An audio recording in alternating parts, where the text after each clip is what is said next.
Good morning. I'm Cito Beltran. Welcome to the program agenda. You are watching us via Cignal TV, channels 8 and channel 250 for high-definition television. You can also watch us via facebook.com/onenewsph. Thank you to PLDT for providing us their fantastic home internet, fiber optic home internet service. Okay, today is August 17, 2021. It's Tuesday, and let's go straight to the front page of the Philippine Star.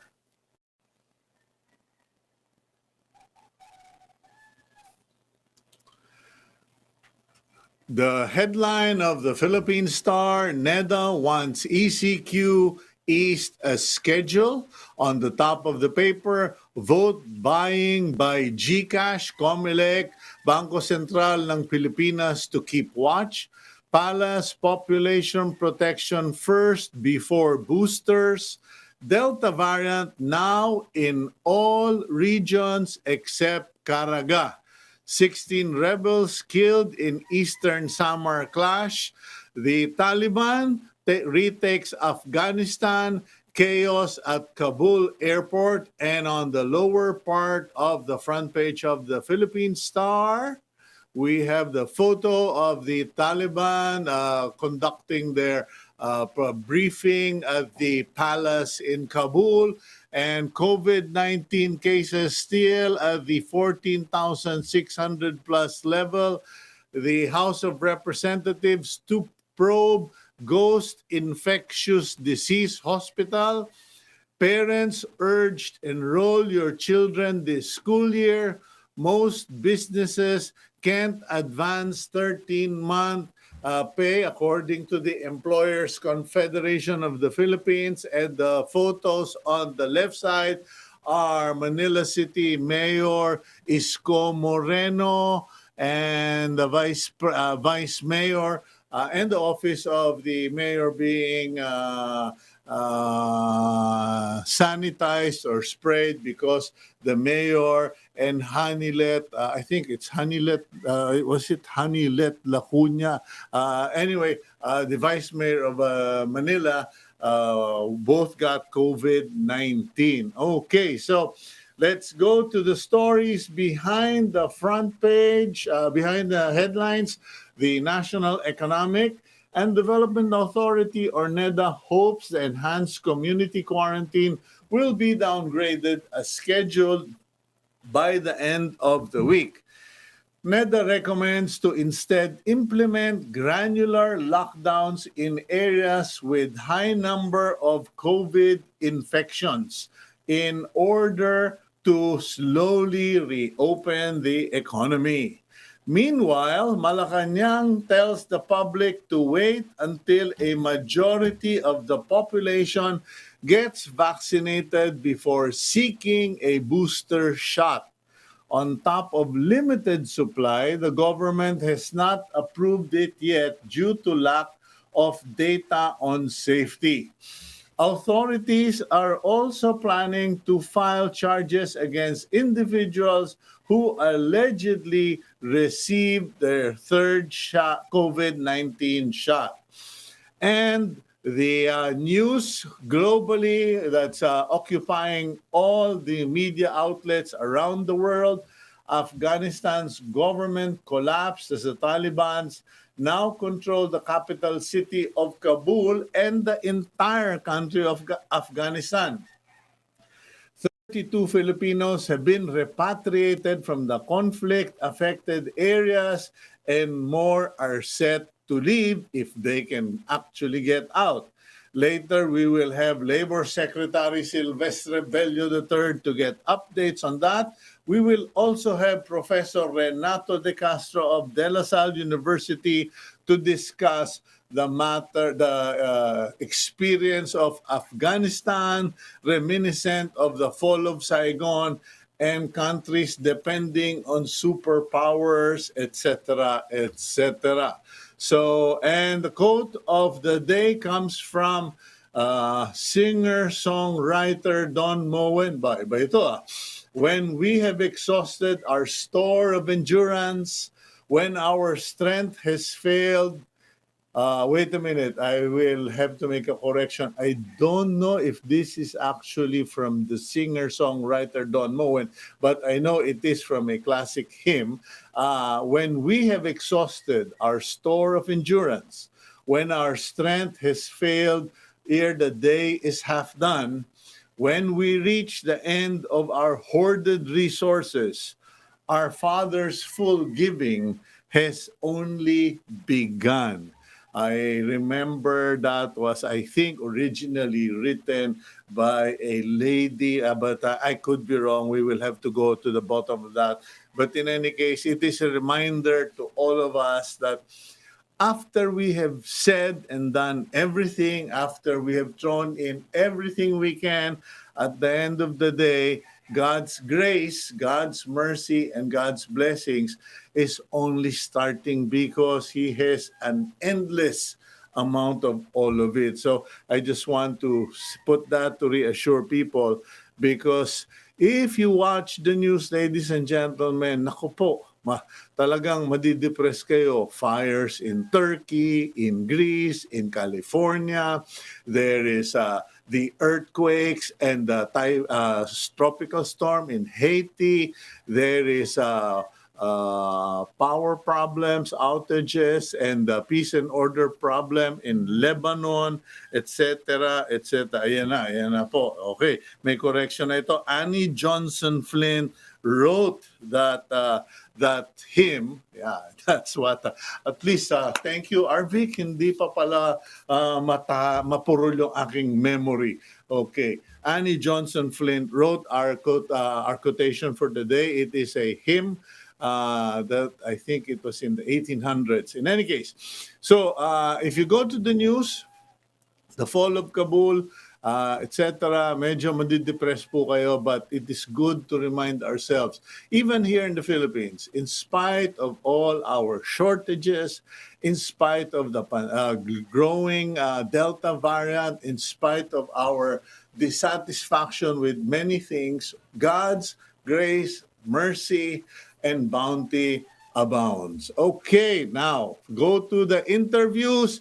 The Kilusang contra COVID or Kill COVID said that an extension of the ECQ in Metro Manila beyond August 20 without adequate testing and contact tracing would only hurt the poor and the economy. Now, let's go to our regular here on agenda. We have with us Dr. Tony Leachon, former special advisor of the National Task Force Against COVID-19 and chairman of the Kilusang Contra COVID or Kill COVID. Doc Tony, good morning. Good morning, Cito. Magandang umaga sa iyo. Okay, by coincidence, we seem to be all thinking the same thing or observing the same thing, that all the things that government is doing, contact tracing, vaccine, quarantine, lockdowns, etc., are all there, but the issue has been on testing. Now, meron kayong parang motto dyan sa Kill COVID na you cannot heal what you do not test or something. Ano ba yung motto na sinabi ninyo? Well, Cito, ano yun eh. That is from management guru na si Peter Drucker, and working the corporate world. We cannot actually manage something we do not measure. So, ang hinahanap natin yung scorecard. Let's say, ano ba yung pillars para to end the pandemic? So how many tests ang kailangan natin gawin? Ang contact tracings ba present in every LGU or private sector? isolation and quarantine facilities. Ngayon, kung hindi natin magagawa man lang yung testing, tracing at vaccination para paigsiin na lang talaga yung proposal natin.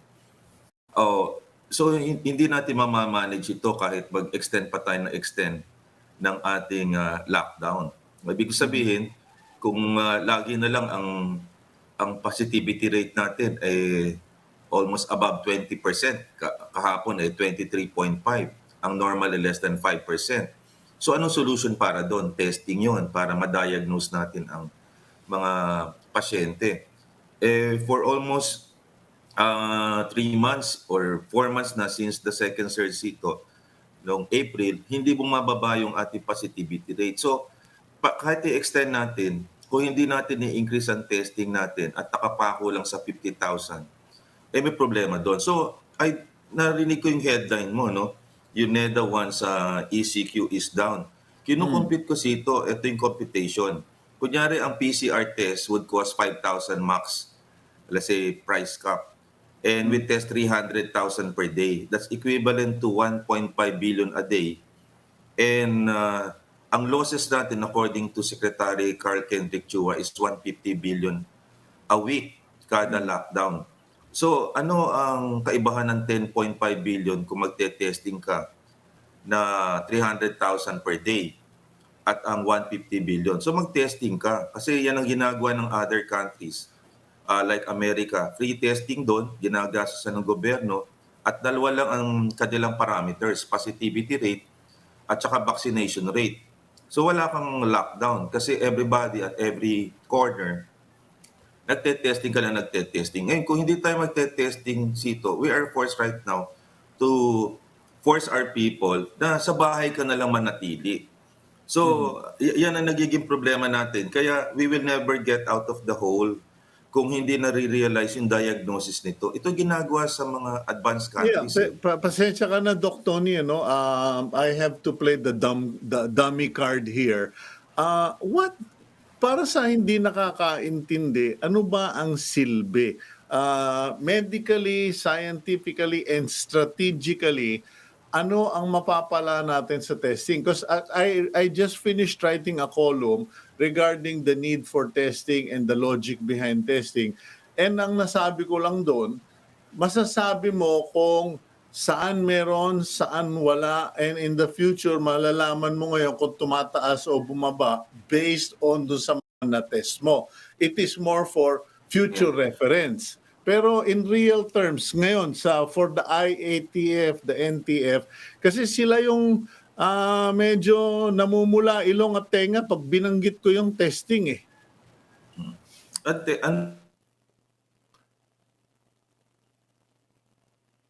Positive over the number of tests na ginagawa mo per day. So yan ang nagde-determine kung nyari may symptoms ka na pagka pinatesting ka, kunyari negative ka, then you can actually go to work or do your usual thing. Yan ang ginagawa sa ibang bansa kaya sila nakakapasok. Kung positive ka, then you're obligated not to go out. So hindi ka makakahawa. Kunyari may Delta variant ka na reproduction number 8, hindi mo alam na may sipon ka at ubo, pasok ka ng pasok. So makakahawa ka sa workplace. So yun ang beauty. Yeah, so at the workplace, if we actually, kasi magiging guest natin mamaya si Secretary Bello, so if, like let's say, the DOLE were to recommend or impose a requirement na random testing for employees, meron kang measure of safety and screening. Correct. At the entrance. Actually, sa mga kumpanya, Cito, ginagawa na every 2 weeks ang testing nila, no? At inalaw na in the pandemic yung rapid antigen test.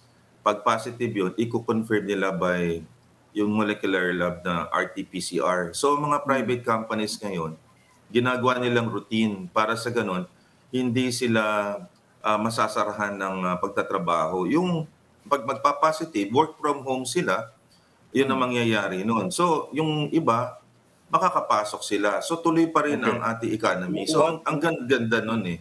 Okay, so makakatulong in terms of screening sick people going to work or who are part of the economic loop. Now, what about in terms of the government's fight against COVID? Kasi yung nasa opisina, okay na yun, controlled population yon. But what about the general population?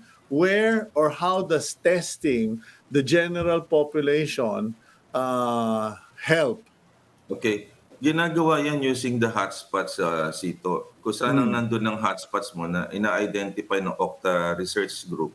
At hindi lang kasi with granularity yung ginagawa ng Department of Health, ang gumagawa ng with granularity ko ng LGU ay itong Okta. So kunyari, hotspot ka, then you go to that barangay with this test, mga rapid antigen test. Tapos kung mataas yan, meron silang tinatawag na attack rate, then magde-decide sila kung granular lockdown, not a total lockdown of the entire LGU.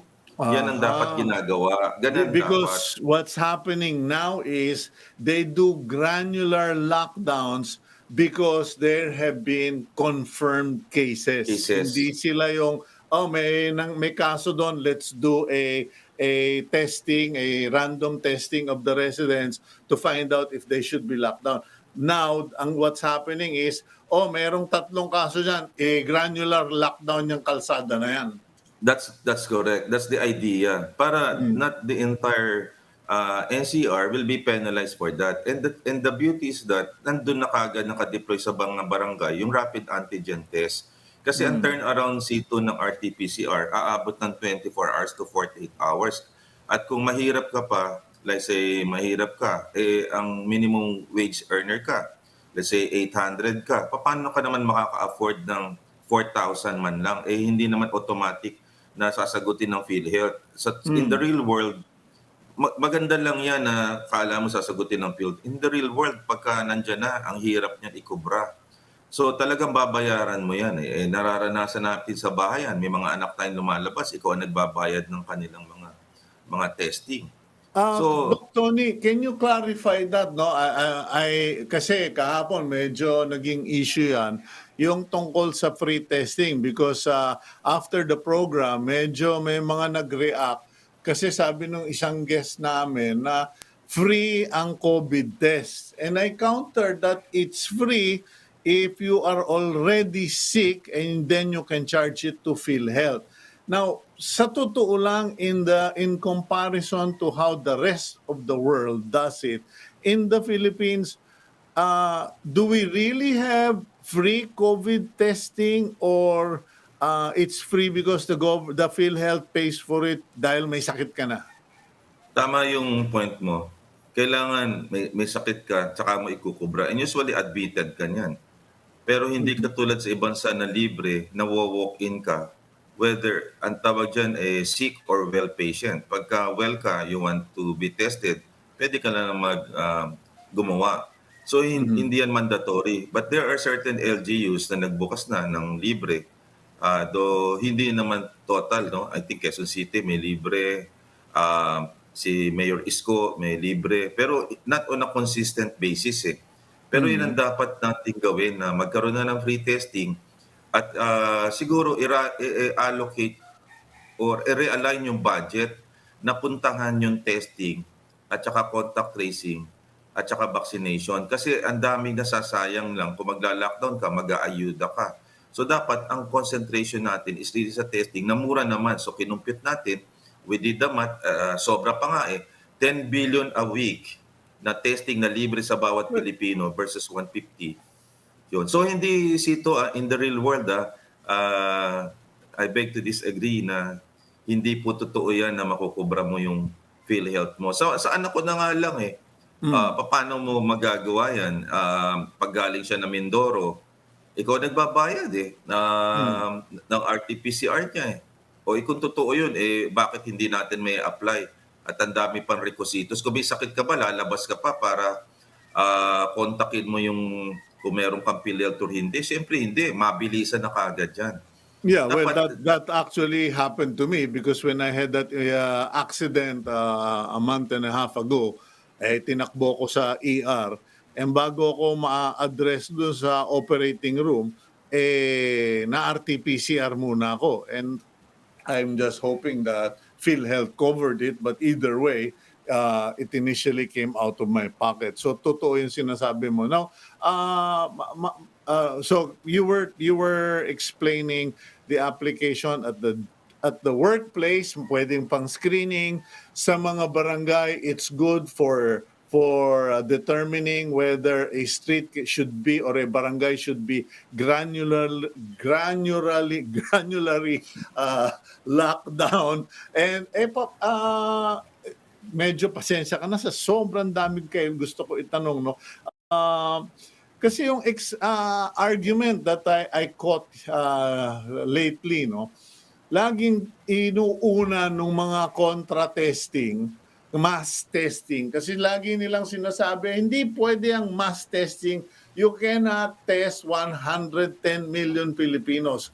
Was that ever the intention? Or is that an exaggerated, twisted argument of those who do not want to push for testing? Kasi ano bang ibig sabihin natin pag mass testing? Alam mo, they refuse to understand the concept eh. Hindi ibig sabihin ng mass testing, testingin mo yung buong population.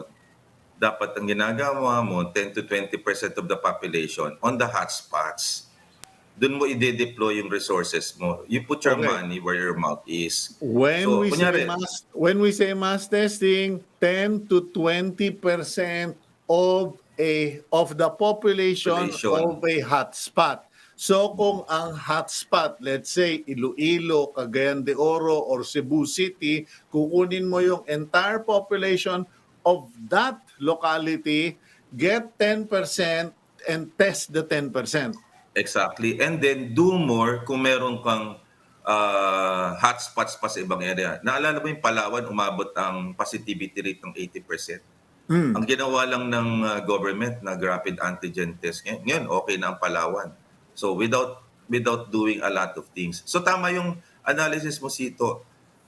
Ginugulo nila para hindi magawa eh. Bakit? Ewan ko. Hindi ko alam kung ba't hindi pwedeng ilibre ang free testing. Samantala, ang dami-dami nating gastos for a lot of things. Kitang-kita mo naman yung mga billion-billion na hindi na o-obligate. Kasi, bakit ba naman?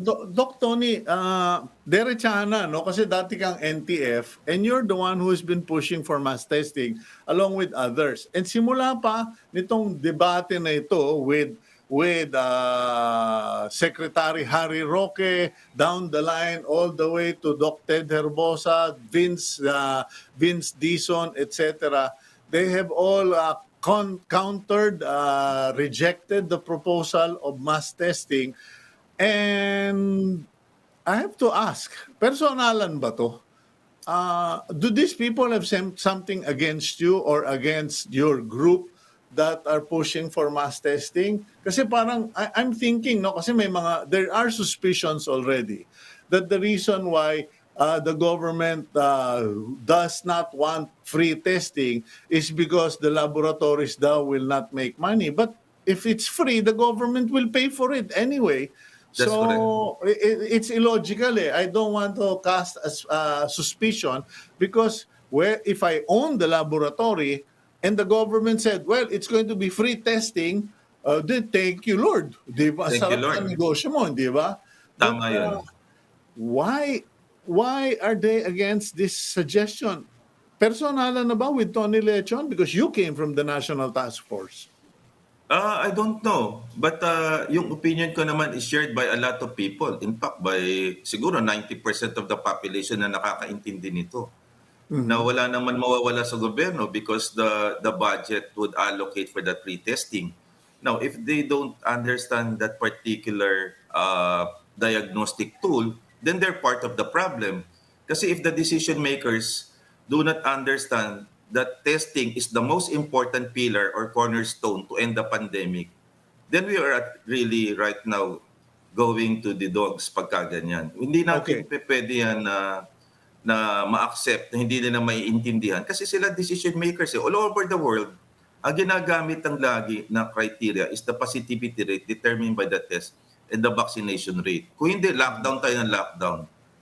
Okay, now I'm down to 6 minutes with you, Doc Tony. Pasensya na kasi I have 3 guests for today, including you. Now, I've been watching the news all over, and as far as COVID is concerned, Israel is the global example of best management. And yet, they now have a situation where they are now injecting third shots, booster shots for all of their citizens who are fully vaccinated. They're getting their third shot because they believe it is necessary to fight the Delta variant. Number one. Number two, their assessment or the clinical assessment of experts, hindi po ng mga kung sino-sino, experts, health experts there and in the United States, is that the reason they had the resurgence or surge is because, number one, they got relaxed, they relaxed their protocols, plus they did not fully vaccinate the entire population. Kumbaga, nag-herd immunity sila, okay na. Masks down and let's party. Now, nagkakaproblema sila. You know, we've been talking about herd immunity, but lately, I have seen people, medical experts suggest unless you have 95% immunization, kiss your freedom goodbye because we will be in this vicious cycle forever. Okay. 3 points ito, no? Binago na ng CDC na i-ditch yung face mask, and even in Israel. Nakita nila Sito nung niluwagan nila, bigla na lang nagkaroon sila ng surge because iba ang dynamics eh. Dati ang kalaban nila ay Chinese 1 strain. Ngayon ang kalaban nila Sito ay Delta variant na highly transmissible. So nung nakita rin nila sa pinag-aralan nila, nagwe-wane pala ang antibodies after 6 months sa pag-aaral. So since merong partnership ang Pfizer at saka ang Israel na binigay nila yung maraming bakuna, we will be getting that particular study of yours and apply sa FDA for the third dose. So Israel went ahead with them na nagbo-booster na sila above 60. Pero may nakita sila number 2 point na malaking bagay. Alam mo ba Sito na 50% ng kanilang cases ay coming from the teens kasi ang nakalimutang bakunahan ay yung mga bata. So sa edad na 10 to 19, 39% ang positive at 0 to 9 ay 10%. Pagka binilang mo 50%. So isa ito sa dapat kaya inapruban sa Amerika yung 12. Kasi ang nagdadala ng sakit ngayon para hawahan ay yung mga bata. Kaya kita mo ngayon, even in the Philippines, ang dami kang nakikita. So ang third point na maganda dito, we should not penalize ang booster dose kasi it will be approved eventually sa last quarter of the year. Kasi nagtrabaho ako dyan eh. Nilagay nila, kung merong study sila ngayon ina-apply sa FDA, kaya lang naman hindi ina-approvean sa FDA pa. Kasi political eh, ayon ng WHO, kasi marami pang hindi nababakunahan. Number 2, budget yan sa federal government. So, pero eventually, pagka tumaas ang Delta variant mo at may Lambda variant ka pa, mapepersa ang FDA approvean yan, lalo na nag-approve na sila ng full FDA. So, let us plan ahead na mangangailangan tayo. Narinig ko si President Duterte humihingi na ng tulong sa Amerika kasi ang quality American vaccines lang ang makaka-address ng Delta variant. So ang point dito, wag nating iisintabi. Kaya nagsalita na nga si Professor Gloriani na pinaplano na nila. Pero eventually Sito, let us accept the fact na lahat ng bakuna natin, influenza, pneumonia, nangangailangan tayo ng booster. Hindi pandemic, this is a pandemic. Kaya eventually, dapat magplano na tayo para makakuha tayo ng bakuna ahead of time kasi mag-uunahan lahat ang ibang mundo. Kasi 123 countries na may Delta variant eh. Okay. Well, I'll have to close it at that, Doc Tony, pero I will surely be getting back to you because right now, regarding the FDA approval, the big question is, marami sa atin, naka 6 months na, Meron na ako naka June, July, August, naka 2 months na ako, pero is that enough period for the FDA to determine the efficacy, safety of the vaccines that are all being administered on an emergency use authorization basis? Okay, balikan na lang kita, Doc Tony, dahil Okay. meron tayong cabinet member na nag-iintay, ang dami ko ring itatanong. Thank you very much, Doc Tony Leachon. Thank you very much, Cito, and good morning. Okay, and now let's go to the Secretary of the Department of Labor and Employment. Good morning, Secretary Bello, sir. Nakamute ka yata, sir. Hello, Cito. Okay, good morning, sir. Pasensya ka na, mabilisan ang interview natin ngayon umaga kasi grabe, para kang nag-ipon ng problema. I first sought out an interview with you because of that rape incident of a Filipina domestic, I think, was it UAE or saan ba? Yung nag-viral. Sa Kuwait. Kuwait ba yun? Kuwait, oo. A week or 2 weeks ago. And ang tanong ko, first question ko, Sec, I know standard na ito, nakakagalaw ang department, na-address yan. Wala ba tayong magagawa to redirect our placements so that we don't put our Filipinas in areas where there is this repeated or history of abuse, enslavement, and rape of Filipinas in the Middle East? Actually, Cito, we have new destinations. We are talking of countries in Eastern Europe.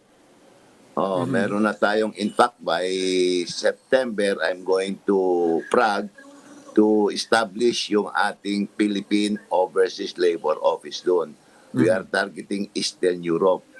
And then probably before the end of this year, we will be able to get a bilateral labor agreement with China. And this will provide us the reason to establish 3 offices in Beijing, in Shanghai, and Shenzhen. These are new deployment destinations kasi kagaya ng observation ninyo, medyo delikado ko minsan ang magpapunta doon sa mga destination where there are a lot of incidents involving maltreatment of our OFWs. Okay, so there is now an active redirecting. So magkakaroon ba tayo ng policy where we shift and reduce deployment in the Middle East? That is true. That is correct, Cito. In fact, ang aming ang aming emphasis ngayon, ang focus ngayon ay yung deployment ng ating mga skilled workers and caregivers. One of the growing industry ngayon is yung deployment of caregivers in Israel and in Japan.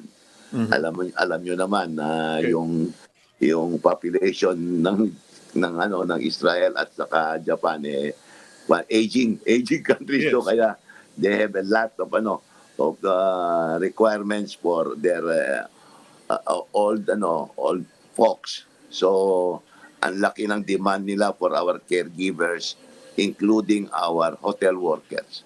Okay. Now, next issue, Secretary, about vaccine passports and the preference for Western vaccines destinations abroad, particularly in Europe. Medyo meron ba tayo, ano ba ang ginagawa? I'm sure may ginagawa naman ang government, ang DOLE at DFA, but we just need to bring it to the public so we know what's going on. Kasi ang complaint ng iba ay pag hindi ka raw naka-Astra, Moderna o kaya Pfizer o kaya Sputnik, diyan ka na lang sa Asia dahil hindi pwede sa kanila yung Sinovac. And in Hong Kong, I think the vaccination card of LGUs was not acceptable. Tama ka dyan, Louie. Yung tungkol sa Hong Kong, ang gusto kasi ng Hong Kong ay uniform certification that contains all the data they want to be included doon. Like for example, yung passport number, yung visa number, hindi yan nai-issue ng LGUs natin. Kaya gusto nila yung ating mga vaksinadong OFWs for deployment, kailangan merong nanggagaling sa either yung form ng World Health Organization o kaya yung sabi nila yung isang form lang that contains all the data that they want to see. Otherwise hindi nila tatanggapin doon. That is why as of now, sad to say, meron tayong mga na-stranded na mga OFWs for deployment, about growing pa rin 3,000, pero it should be growing by now. So yun ang problema natin. We already came up with a request na kung maaari, while we are devising yung gusto nilang klase ng certificate of vaccination, we are requesting them to allow the Bureau of Quarantine to come up with that certificate. Pero wala pang positive response from them. So probably today I will be able to get feedback from our labor attaché in Hong Kong. Pero sa ngayon, wala pa, hindi pa tayo nakakapag-deploy because of that requirement. Okay, ako po ay mapipilitang magjeta mga kaibigan kasi tinawag ako ni Secretary Bebot Bello na Louie. Ako po si Cito. Patay tayo dyan. Delikado na ako. Anyway. That's how I treasure my friendship with your daddy. Okay. Going back to the serious matter of no vaccination, no work. You were quoted as saying that that is not legal but I don't think you said it's illegal because there is no law providing for the no vaccination, no work policy. Is it just a matter of Congress passing a law to support no vaccination, no work policy? Or is the Department of Labor and the Duterte administration totally against such a safety measure or policy? Well, Chito, we are in a democratic country. And you cannot compel anybody to do something against his wishes if there is no law which requires him to do so. Kaya nga sabi ko, since there is no law which requires anybody, especially workers, to undergo vaccination before they could report to office, then there is no legal basis for a no vaccine, no work policy. To do so would be discriminating, very discriminatory. And besides, we have to admit na wala pa naman tayong sufficient supply of vaccine. So why make it mandatory? Diba? I was hoping you would say that, Secretary, because the other suggestion is, in view of the shortage, can the Department of Labor push harder so that private sector or the business companies can be allowed to purchase vaccine either through the NTF or the DTI directly? Hindi yung parang bulto-bulto ba ang bilihan, parang mag-open na ang DTI ng isang unit where these companies can buy their vaccines and have a private hospital or facility administer the vaccines. Kasi marami ring mga kumpanya nagsasabi, Sito, hindi naman lahat ng Pilipino poor. In fact, Filipinos are not poor. We can buy our vaccines if the government will simply allow us. Then the FDA counters, hindi, emergency use authorization yan. Which is ironic because we are using vaccines for the entire nation. Has been doing so for months. There's enough evidence on the ground na okay naman yung bakuna. So kaya ba ninyo, Secretary Bello, na tulungan na natin yung private companies na bumili direkta? Yeah. Actually, Cito, there is no problem about that. I know for a fact that IATF has authorized the private sector to buy. and Yeah, but the import. impression, yeah, but the impression na secretary is kailangan malaking grupo ka, bulto, instead na magkaroon ba ng one-stop shop, either DOLE, DTI, or DOH, DOLE, na sige, sa amin na kayo bumili, i-administer, and then, kasi iba yung bakunang binili, iba yung bakunang dinonate. Yung donate, hindi pwede benta. Well, as far as I know, Louis, walang limit.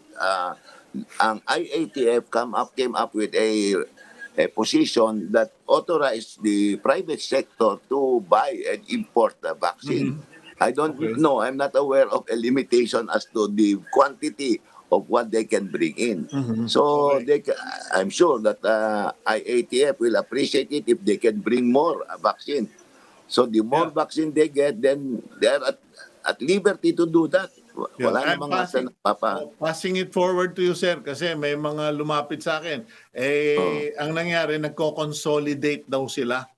Sinasama-sama yung kanilang mga order, a university, a company, parang pinagsama-sama para bulto. Kasi pag maliliit daw, hindi pwedeng basta-basta umorder.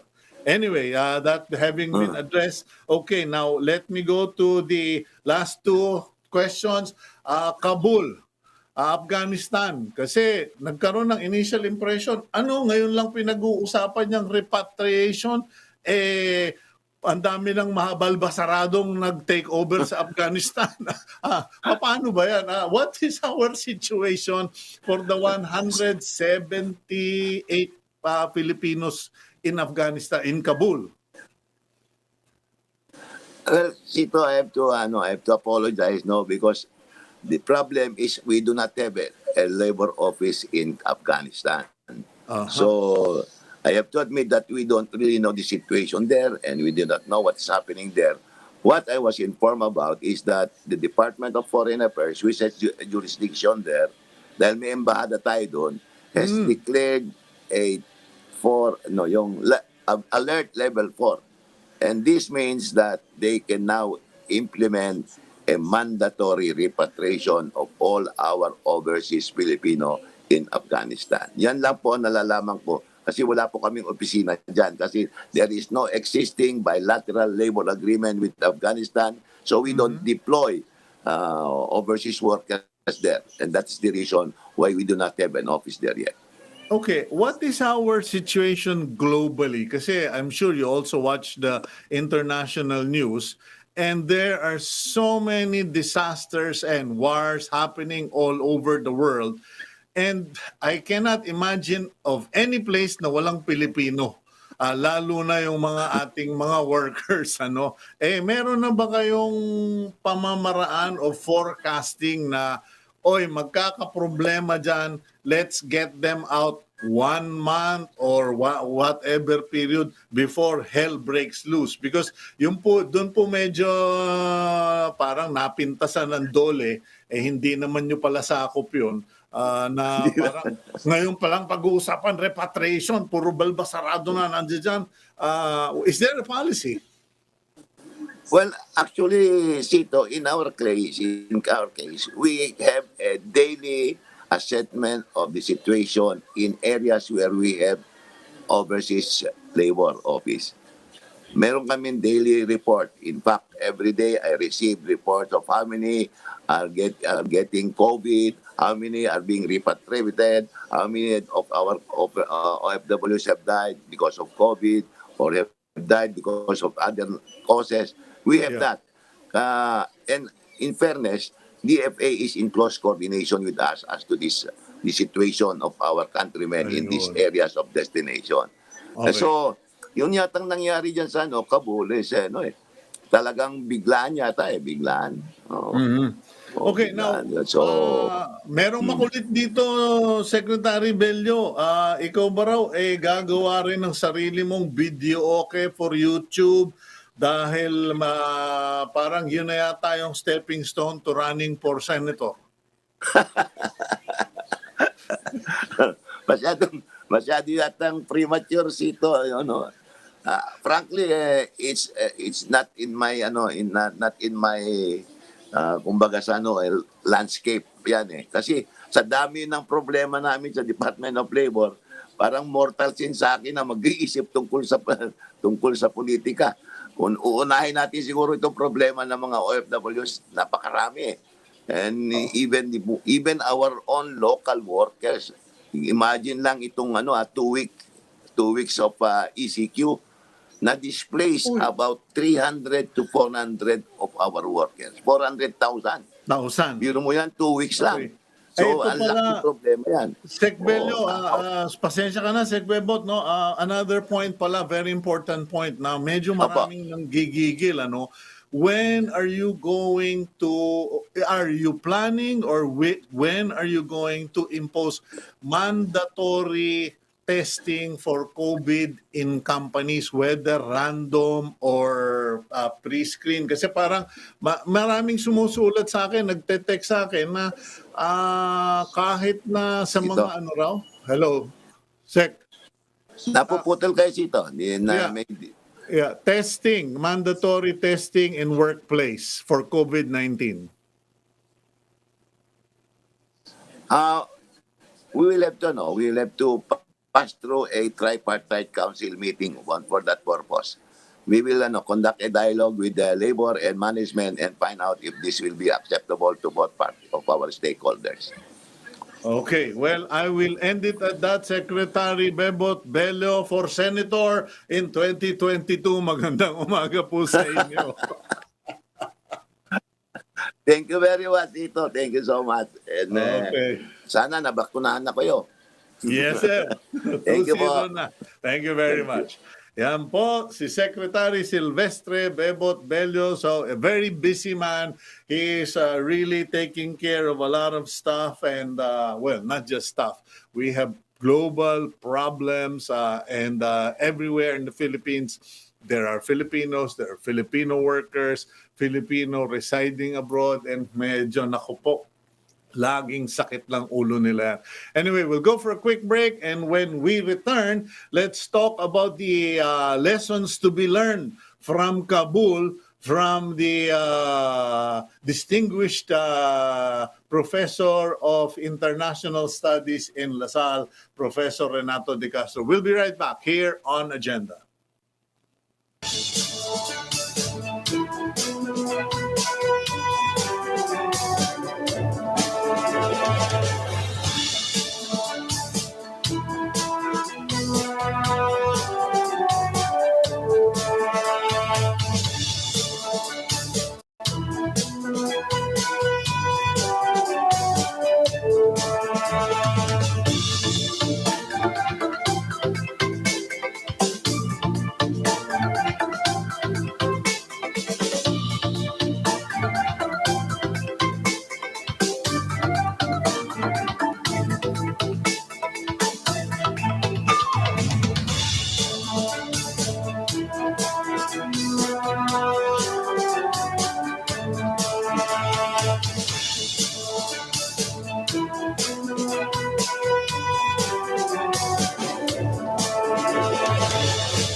Welcome back to the program Agenda. I'm your host, Cito Beltran, and you are watching us via Cignal TV channels 8 and 250. At para dun po sa mga hindi magets kung ano yung pinagtatawanan namin ni Secretary Bebot Bello when he called me Louie, that is in reference to my father, Louis Beltran. Siya yung Louis Beltran the Great. Ako po si Cito Beltran laang. Okay. Anyway, let's go to our next guest. We have Renato de Castro, Distinguished University Professor of the International Studies Department of De La Salle University. Professor de Castro, welcome back. Good morning, Cito. Kamusta na? Eto medyo naging palaisipan ko. I got into real serious reflection as I watched the fall of Kabul. Aha. Uh, and I had to ask, I don't know if you're old enough to have seen it, but I have seen the fall of Saigon. Yes, I still Uh, remember it. I was in high school. And I was saying to myself, uh, will we finally learn about international relations? What are the lessons that Filipinos, whether you are a political leader or a plain citizen, should learn about what happened in Afghanistan? Well, one factor, Jen, is of course the element of change. The international system will never remain, static. There's always dramatic changes that are going on, and especially at this period in time. No, now we have to see this what's happening in Kabul in terms of the larger geopolitical dynamics. The U.S.-China strategic competition, what's happening in the Middle East. So this is one thing we have also when we look at the international system, the element of change. No, quoting Lenin, there are decades when nothing happened, but now we are in a situation when decades happen in weeks. Quoting Lenin, Vladimir Lenin. Okay, So now, we're witnessing.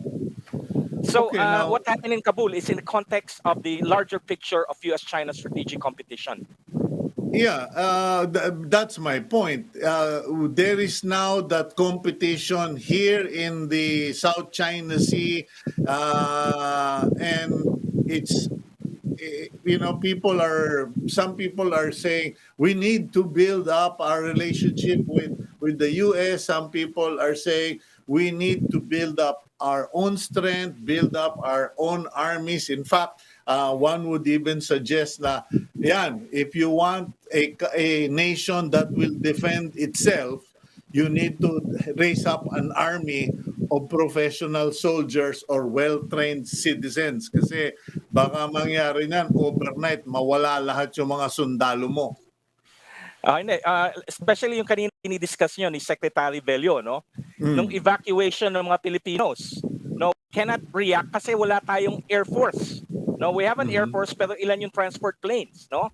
So hindi lang matter ng Army, it's more of a really modern armed forces, Navy, and of course Air Force na, for example, no, yung evacuation, kailangan mo repatriate yung mga Filipinos.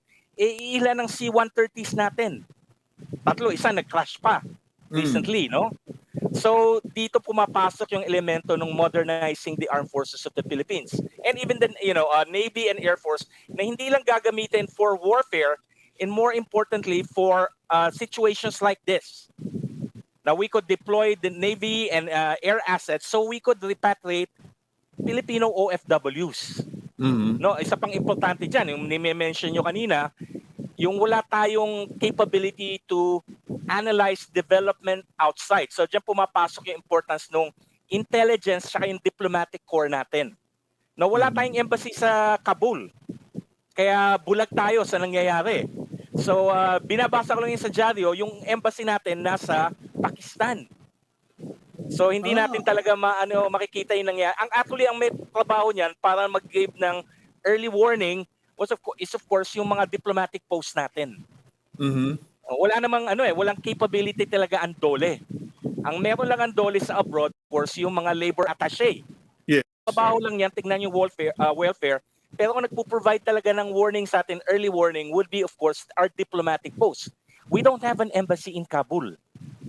So ayan yung limitation ng bulagan DOLE pagdating sa ganyan.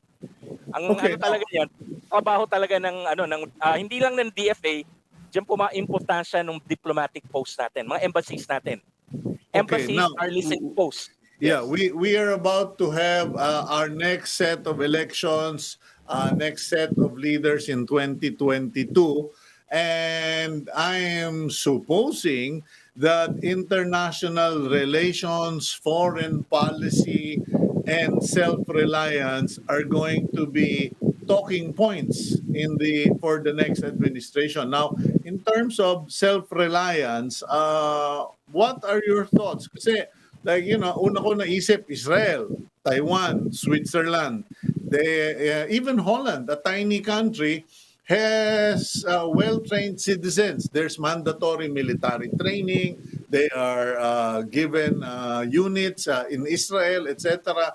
So parang, is it about time for us to start talking and thinking about self-reliance militarily and citizens' army? Well, it's nice to talk about self-reliance, but pagdating na sa issue ng cost, doon nagkaroon ng problema. Because where are you gonna get money to invest in your military assets? You have to tax your citizenry. Are your people willing to be taxed? Do we have that huge economic base that could sustain a self-reliant military? So dyan din pumapasok we need to start somewhere. Yeah, of course. I think that's the problem of the Philippines is we always see Goliath. We don't look at our slingshot.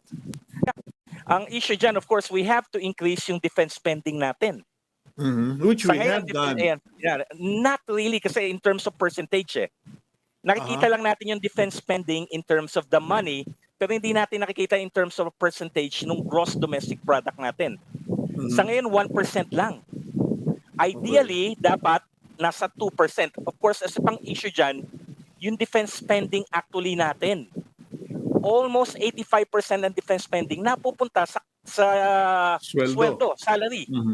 Tapos, of course, another almost 15% napupunta sa operational cost ng AFP dahil meron tayong mga internal problems, internal security issues.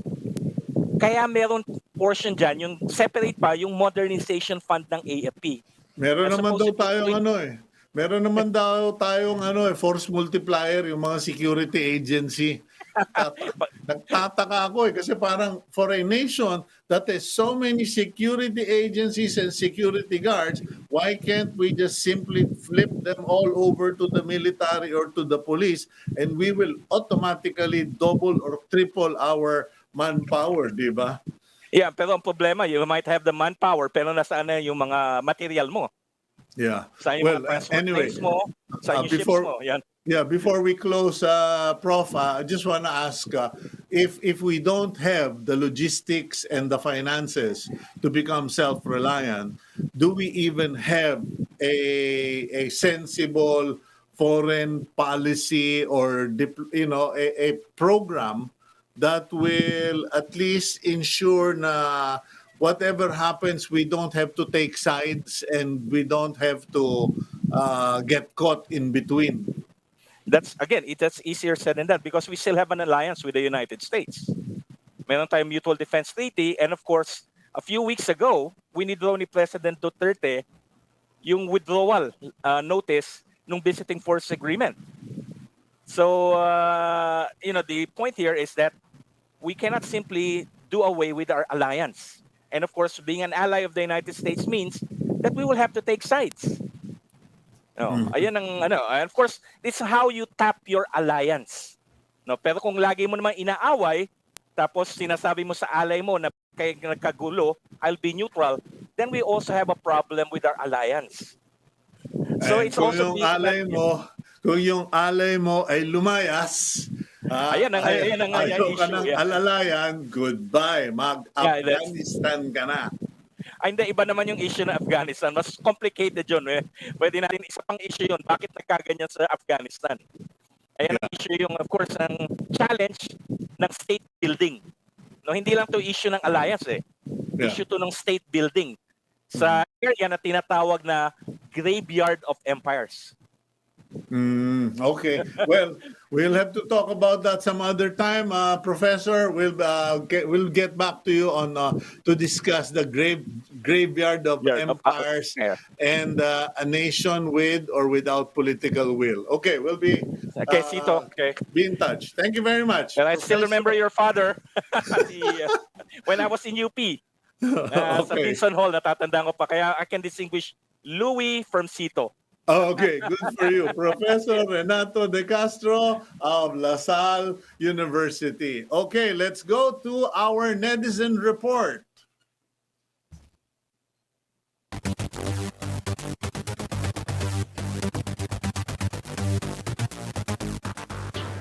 We ask you if the country's healthcare system can handle another surge of COVID-19 cases. Lucky Smith thinks, quote, "We will have difficulty on handling the new surge because the government has no concrete solution." On the other hand, Romel Manzano Bautista defends the government. He says, quote, "The government can handle it, but the people are the main problem because they refuse to get vaccinated." Due to increasing deaths of COVID-19, we ask for your suggestions on how the government can ensure proper disposal of deceased COVID-19 patients. J. Inoncelias Alcantara suggests, quote, "Dapat bumuo ang government natin ng special task force para sa deceased COVID-19 patients. Sila ang magsisiguro na tama ang paglibing at pag-cremate sa mga namatay sa COVID." Tristan John Bernardino Sanchez sympathizes with families of victims. Tristan says, quote, "Ang sakit isipin na hindi man lang masilayan ng mga pamilya ang kaanak nilang namatay sa COVID-19. Pero bahagi ito ng sakripisyo para sa kaligtasan ng lahat. Meanwhile, the Philippines bagged Olympic medals in the recently concluded Tokyo Olympics. In order to preserve the momentum, how can the Philippines keep on producing world-class athletes? JP Gabriel Pagarian says, quote, "The government should invest or put budget in our sports because they bring our flag. They are source of national pride." Clark Joshua Isanga suggests, quote, "We should form a sports department to focus on our athletes."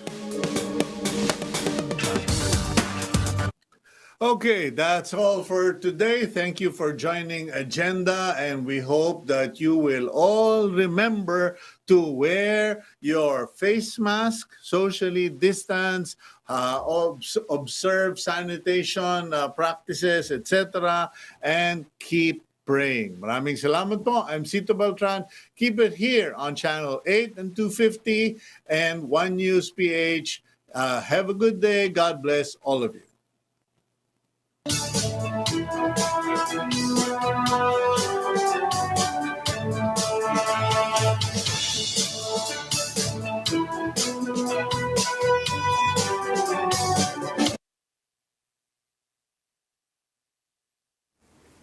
Tama, uno. Uno. Check. Uno. Dos. Joy, wala yung messenger mo, Joy? Ha? Meron. Messenger mo?